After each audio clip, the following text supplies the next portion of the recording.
Hi again. Now we will discuss chapter 5, where we are going to do the discussion.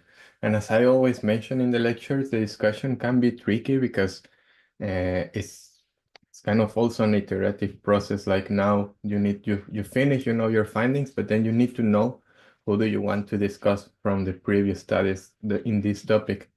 So overall, the discussion, I have already mentioned that, is an overlap between your findings and the previous research. So if you compare what you found and what people before you said, what is different or what are you kind of building on? Like maybe you agree on something people said before and you add more explanation maybe, or maybe you're showing something new. So that's basically the discussion.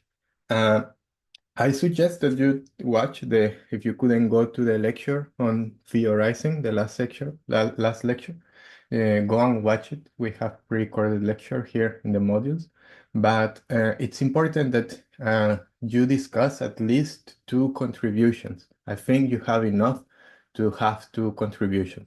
One contribution is going to be related to the quant part because your conclusions from the quant findings is that you full support, full reject, partial support, or whatever happens. I think in most of the cases, you will have full support. I think we had a very good survey and we actually got very good data.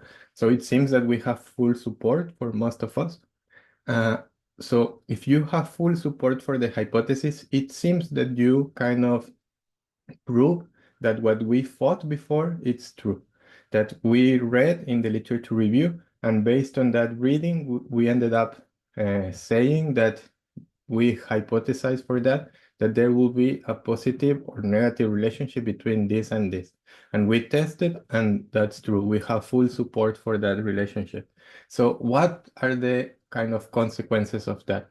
That is what you have to write in the discussion. So in the discussion, you need many references because you want to tell the reader, this person, this author said this, and we assumed that we could make it work also in Sweden, but it was not clear because in Sweden we have different institutions, and then it was the question if it will work or not. We did the test and it works. And probably it's because even the institutions are different, the interactions between the students are still the same. So the relationship holds even in a different context. And that is a contribution, theoretical contribution, because we understand that this relationship holds even in another setting. You know, this is a discussion that kind of builds a contribution. So that's what you have to do. And that is one type of contribution, the quantitative contribution.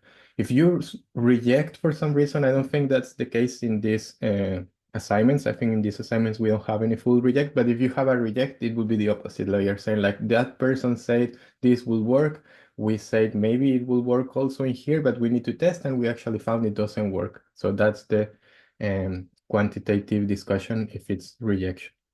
And then the second contribution, I think, as I said, I think you should have two contributions, is that now you need to um, have a better explanation of what we thought before would be important in this relationship. You remember that the second research question is how or why this relationship exists. So now you probably have a very good explanation, hopefully a better explanation than what we had before.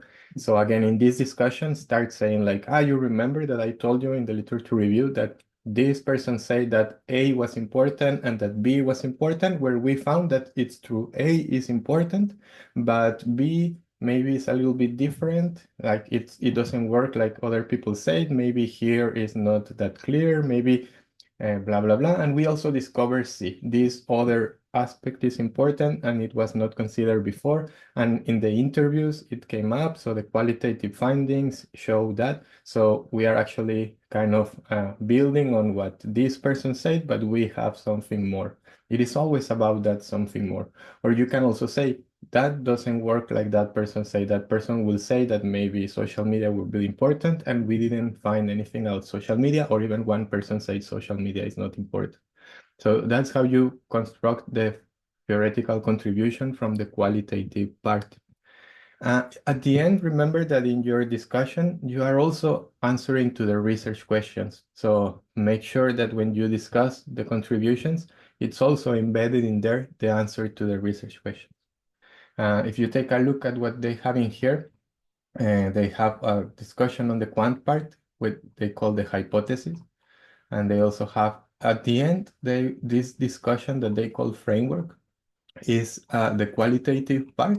And I think they finish with an improved model. So the model that they presented in the literature review, they improve it here. And this is kind of a theoretical conceptualization of their findings. You can also do that. I think it's a good practice, but remember, you could also put this in the findings instead of the discussion. It's up to you. How do you think it works better?